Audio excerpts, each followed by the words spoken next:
Finally आम्ही आमच्या रिसॉर्टला आलेलो आहे. या रिसॉर्टचं नाव द नेचर फुकेत आहे. आत्ता आम्ही रिसेप्शनला थांबलो आहे आणि इथल्या ज्या फॉर्मॅलिटीज आहेत त्या कंप्लीट करतो आहे. साधारण 4 ते 5 तासाच्या जर्नीनंतर आम्ही इथे पोचलेलो आहे. सो आम्हाला रूम मिळालेली आहे आणि ओव्हरऑल रूम खूप सुंदर दिसते आहे. तर आता रूम बघूयात आपण कशी आहे ते. सो इथे असे डबल बेड आहे, त्या साईडला एक सिंगल बेड आहे. त्याच्यानंतर ही अशी रूम आहे.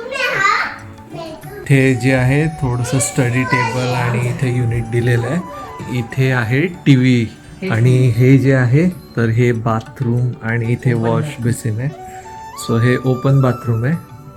सो इथे स्लायडिंग डोअर्स दिलेले आहेत जेणेकरून आपण इथे क्लोज करू शकतो हे असे.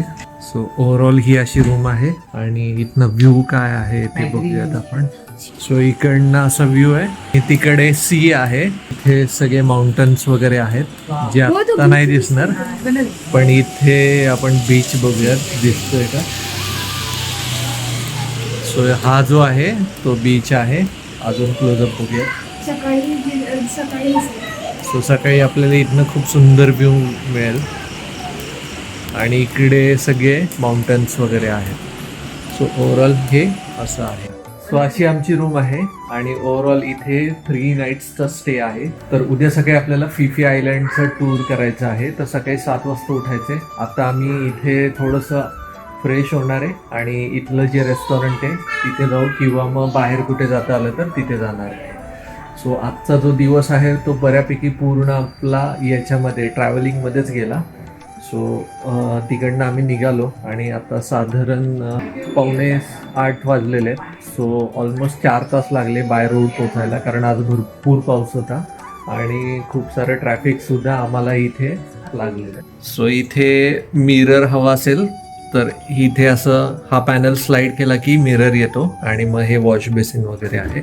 आणि इकडचा पॅनल स्लाईड केला की हे बाथरूम पूर्णपणे क्लोज होतं आणि त्याच्यानंतर हे ओव्हरऑल असं दिसतं. सो त्याच्यानंतर इथे वॉक इन वॉर्डरोब आहे.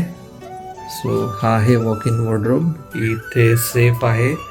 इथे बाथरोब वगैरे आहेत, टॉवेल्स वगैरे इथे आहेत आणि इथे आहे शॉवर एरिया आणि इथे आहे टॉयलेट. आले आले आले काय चला चला चला चला चला उडी मला आले. झोपून जा आणि झोपून जा. अरे वा वा वा, पाय धुतला. तर आता आम्ही डिनरसाठी या रिसॉर्टच्याच रेस्टॉरंटमध्ये आलेलो आहे, जे की खूप सुंदर आहे. आणि या रेस्टॉरंटमध्येच आम्ही काहीतरी इंडियन फूड ऑर्डर करणार आहे, कारण सकाळी ब्रेकफास्ट केल्यानंतर आम्ही त्याच्यानंतर जास्त काही खाल्लेलं नाही आहे. सो सगळ्यांना भरपूर भूक लागलेली आहे. सो क्रिशाने आता इथे तुम्ही बघू शकता की एक कॉम्प्लिमेंटरी डिश मागवलेली आहे आणि इथलं जे रेस्टॉरंट आहे ते खूपच सुंदर आहे. आणि आता आमचं फूड आलेलं आहे. तर इथे पिझ्झा आणि आम्ही एक बिर्याणी ऑर्डर केलेली आहे, जी की खूपच सुंदर दिसते आहे आणि डेफिनेटली इथली फूड जे आहे ते टेस्टी असणार आहे. सो आता आम्ही पटापट याच्यावरती ताव मारणार आहे आणि त्यानंतर आईस्क्रीम खायची आहे. सो असं हे रेस्टॉरंट इथल्या रिसॉर्टचं होतं. आत्ता सकाळचे 7 वाजलेले तिथे फुकेतमध्ये आणि तुम्ही बघू शकता इथे सगळे ढग आलेले आहेत भरपूर सारे. रात्रभर भरपूर पाऊस होता आणि इथला व्ह्यू जो आहे तो आमच्या टेरेसमधनं म्हणजे बाल्कनीमधनं असा व्ह्यू आहे. सो हे सगळे माउंटन्स वगैरे आहेत आणि इथे समोरच्या बाजूला सी बघायला मिळेल तुम्हाला. आणि फुकेतमध्ये इथे तुम्हाला मोठमोठ्या बिल्डिंग्स वगैरे सुद्धा बघायला मिळतील, जे की क्राबीमध्ये नाही बघायला मिळाल्या, कारण की क्राबी हे एक छोटंसं गाव असल्यासारखं होतं आणि फुकेत हे एक शहर आहे आमच्या रिसॉर्टचं. सो आत्ता सकाळचे ऑलमोस्ट 7:44 झालेले आहेत आणि आत्ता आम्ही निघालेलो आहे फिफी आयलँडच्या टूरसाठी. सो आम्हाला काल सांगितलं होतं की सकाळी 10 वाजता रेडी राहा, पण ते काहीतरी त्यांचं मिसअंडरस्टँडिंग झालं आणि सकाळी त्यांचा फोन आला की आम्ही पिकअपसाठी आलो आहे 7 वाजता. सो पटापट आम्ही सगळेजण रेडी झालो आणि आता आम्ही निघालेलो आहे फिफी आयलंडच्या टूरसाठी. तर तिकडनं एक फेरी असते जी 9 वाजताची असते, तर त्याच्या आतमध्ये आपल्याला पोचायचं आहे. आमच्याबरोबर आणखीन एक फॅमिली होती, 5-6 लोक होती आमच्याच हॉटेलमधली, पण ते सुद्धा रेडी झाले नाही. सो त्यांना स्किप केलं यांनी आणि पुढे आता आम्हाला एक व्हॅन न्यायला आलेली आहे, तर त्या व्हॅनमधनं जाऊन ती फेरी पकडणार आहोत.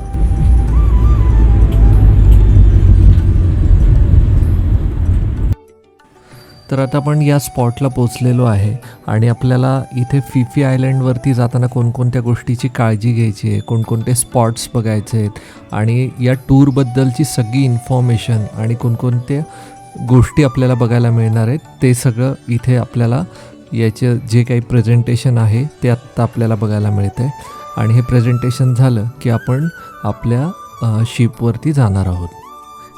तर आता आपण शिपमध्ये आलेलो आहे. शिपमध्ये बेसमेंटला काही सीटिंग्स आहेत जिथे आपली सीट्स बुक आहेत. त्यानंतर वरच्या बाजूला एक फ्लोअर आहे जिथे प्रीमियम सीट्स आहेत आणि सगळ्यात वरती अप्पर डेक आहे जिथे सगळ्यांना जायला परवानगी आहे.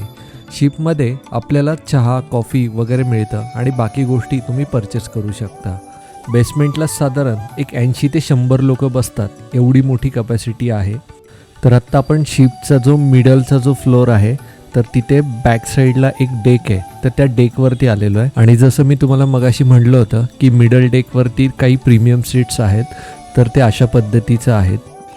फायनली आपली शिप निघालेली आहे. साधारण हा 7 ते 12 तासांचा प्रवास असतो, म्हणजे फुल डेची ही टूर असते. आपल्याला तिथे पोचायला साधारण 1 तासभर तरी लागतो आणि हा तासभराचा जो प्रवास असतो या प्रवासादरम्यान आपल्याला भरपूर सारे समुद्रामधले वेगवेगळे आयलंड्स आणि बऱ्याचशा गोष्टी बघायला मिळतात आणि त्या संदर्भात ते वेळोवेळी माहितीसुद्धा देतात बॅकग्राऊंडला. सो खूप भारी वाटतं आणि क्रिशा आणि कायरासुद्धा बघा मस्तपैकी एन्जॉय करतात. असा समुद्र आणि अशा शिपमध्ये ते फर्स्ट टाईमच बसलेले आहेत, त्यामुळे आणि पाणी जर तुम्ही बघितलं ना ते एकदम निळं आहे. तर आता मी मिडल डेकवरती बॅक साईडला परत आलेलो आहे आणि इथं कायराला दाखवतो आहे. कायरा थोडीशी घाबरलेली आहे कारण एवढ्या मोठ्या लाटा आणि पाणी एवढ्या प्रमाणात पहिल्यांदाच बघितलेलं आहे, त्यामुळे ती क्रिशाला धरून बसलेली आहे आणि खूपच मस्त आहे. आणि हा आहे अप्पर डेक. अप्पर डेकवरती सुद्धा तुम्ही बघू शकता की तुम्हाला साईडच्या रेलिंगला धरून उभं राहावं लागतं कारण की बोट जी आहे ती थोडीशी इकडे तिकडे म्हणजे राईट लेफ्टला झुकते कधी कधी, कारण की वेव्स कधी कधी मोठे असतात. आत्ता तरी समुद्र शांत आहे त्यामुळे काही प्रॉब्लेम नाही आहे. आता हे एक आयलंड आपल्याला बघायला मिळते. तर असे खूप सारे जाताना आपल्याला फिफी आयलंडपर्यंत एक छोटे मोठे असे आयलंड्स बघायला मिळतील. तर आता तुम्ही बघू शकता समुद्रकिनारा एकदम लांब आहे आणि तिकडनं हे आयलंड. थायलंडमधील फिफी आयलंड आणि फिले बे टूर हा समुद्रप्रेमी व निसर्गप्रेमी प्रवाशांसाठी एक स्वप्नवत अनुभव आहे. हा प्रवास साधारणपणे सकाळी फुकेट किंवा क्राबीहून स्पीडबोटने किंवा फेरीने सुरू होतो आणि दिवसभर चालतो, ज्यात प्रथम कोफी फिले या संरक्षित बेटावर नेऊन जगप्रसिद्ध मायाबे दाखवली जाते, जिथे पांढरी वाळू, निळसर पाणी आणि उंच खडक पाहून मन मग्नधुंद होते. त्यानंतर फिले बे, पिले लगून या उंच कड्यांनी वेढलेल्या निळ्या पाण्यात पोहण्याची व बेटावर आराम करण्याची संधी मिळते. पुढे वायकिंग केव्ह बाहेरून दाखवली जाते, जिथे दगडी भिंतींवर जुन्या चित्रांचे अवशेष दिसतात आणि आतमध्ये स्विफ्टलेट या पक्ष्यांची घरटी असतात. त्यानंतर मंकी बीच येथे समुद्र किनाऱ्यावर माकडांना जवळून पाहण्यात येतं. काही टूर्समध्ये स्नॉर्कलिंगसाठी थांबून रंगबिरंगी मासे व कोरल्स पाहण्याचा अनुभवसुद्धा मिळतो. तर कोफी डॉन या वस्ती असलेल्या बेटावर स्वादिष्ट थाई जेवण, स्थानिक बाजारपेठ व बीचवर विश्रांती याचा आनंद घेता येतो. याशिवाय काही टूर्समध्ये बांबू आयलंड किंवा खाजगी रिसॉर्ट्ससाठी ओळखले जाणारे छोटी बेटही दाखवले जातात. या टूर्ससाठी राष्ट्रीय उद्यान प्रवेश फी भरावी लागते आणि सुरक्षेसाठी लाईफ जॅकेट, मार्गदर्शकाचे नियम व पर्यावरण संरक्षणाचे उपाय पाळणे आवश्यक असते. त्यामुळे हा टूर निसर्ग सौंदर्य, साहसी जलक्रीडा, वन्यजीव व थायलंडच्या संस्कृतीचा संगम घडवून आयुष्यातील एक अविस्मरणीय आठवण बनतो. पायले लगूनजवळील व्हायकिंग केव्ह ही एक प्रसिद्ध आणि रहस्यमय गुफा आहे, जी थायलंडमधील फी फी ले या बेटावर स्थित आहे. या गुफेच्या दगडी भिंतींवर व्हायकिंग जहाजांसारखी चित्र कोरलेली दिसतात, त्यामुळेच तिला व्हायकिंग केव्ह असं नाव पडलं आहे. गुफेत स्वॅलो, स्विफ्ट लेफ्ट या पक्ष्यांची घरटी आढळतात, ज्यांचा उपयोग आशियातील महागड्या बर्ड नेस्ट सूप या खाद्यपदार्थासाठी केला जातो. स्थानिक लोक अतिशय धोकादायक पद्धतीने बांबूच्या शिड्यांवर चढून ही घरटी गोळा करतात, मात्र पर्यटकांना गुफेत थेट प्रवेश करण्यास सक्त मनाई आहे. फक्त बोटीवरून दुरूनच त्याचं दर्शन घेता येतं. या गुफेतील चित्रांचा नेमका इतिहास आणि उद्देश अजूनही गूढ आहे, त्यामुळे या ठिकाणाला एक वेगळं रहस्यमय आकर्षण प्राप्त झालं आहे. याशिवाय काही लहान बेटं जसं की बांबू आयलंड, को मै फी आणि मस्किटो आयलंड, को यंग ही देखील पर्यटकांची आकर्षणं आहेत.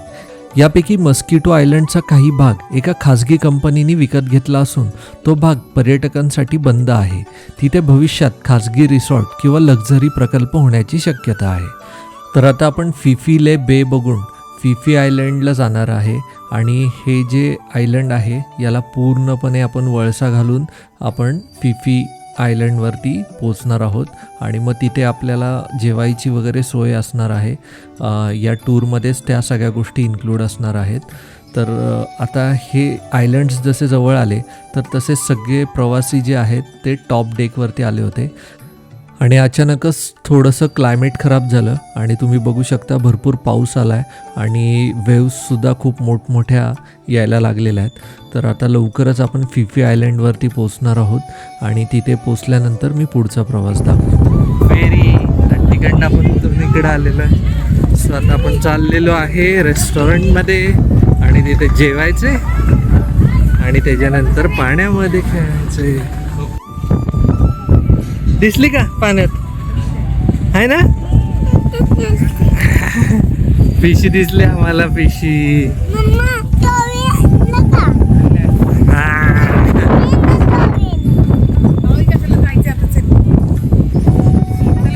सो आत्ता आम्ही फिफी आयलंडला आलेलो आहे आणि इथे मागे जर तुम्ही बघितलं तर हे जे रेस्टॉरंट आहे तर त्या रेस्टॉरंटमध्ये आम्ही जेवलो आहे. फूड छान होतं इथलं. सो आता 2:30 वाजेपर्यंत त्यांनी टाईम दिला आहे. तर 2:30 वाजेपर्यंत आम्हाला इथला जो सगळा एरिया आहे तो एक्सप्लोअर करायचा आहे आणि त्याच्यानंतर ते आपल्याला पुढं घेऊन जाणार आहे. तर इथे 2-3 ॲक्टिव्हिटीज तुम्ही करू शकता. एक म्हणजे स्कुबा डायव्हिंग, स्नॉर्कलिंग या आणि त्याचबरोबर पाण्यामध्ये तुम्ही स्विमिंग वगैरे करू शकता कारण इथलं वॉटर खूप क्लिअर आहे.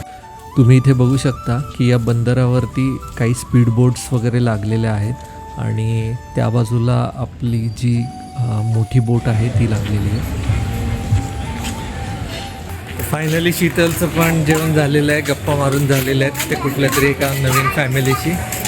मला वाटलं तिथंच बसते का काय. तर आता आम्ही निघालेलो आहे बीचच्या दिशेने. आमचं येडं बघा कसं पळत सुटले. ए बाबू चिकन राईस खाल्ला. सेंटरा सेंटा. आणि तू आता काय खाल्लं बाबू? चिकन. काय खाल्लं? Chicken rice. चिकन. आणि भूक लागली होती नको. वाव ते मस्त आहे ना बीच. कसलं आहे बीच सुंदर.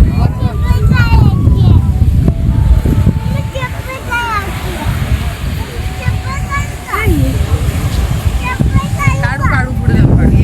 थोडं तिकडे जायचं का आपण? सो हा फिफी आयलंडचा जो आहे तो बीच आहे आणि मस्तपैकी इथे बघा दोन्ही साईडने माउंटन्स आहेत आणि मध्ये गॅप आहे तिथे बघू शकता आणि परत इकडच्या बाजूला माउंटन्स आहेत इकडे.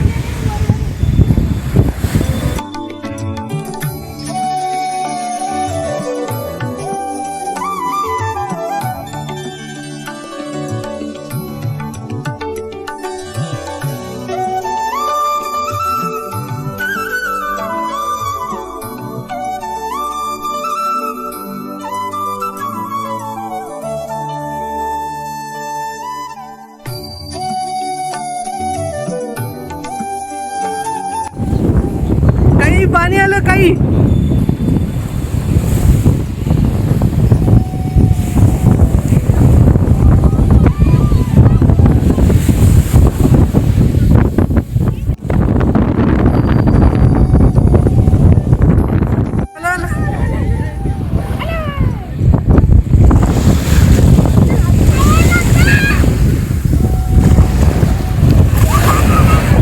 भिजलो मी.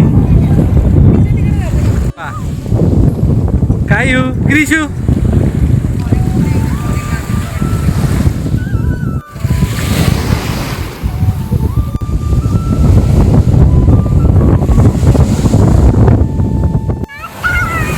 वाव बस.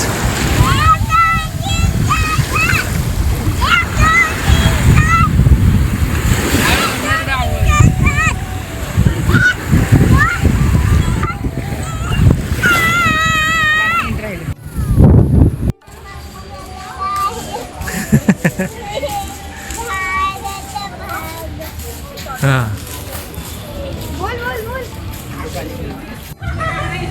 कसलं आहे.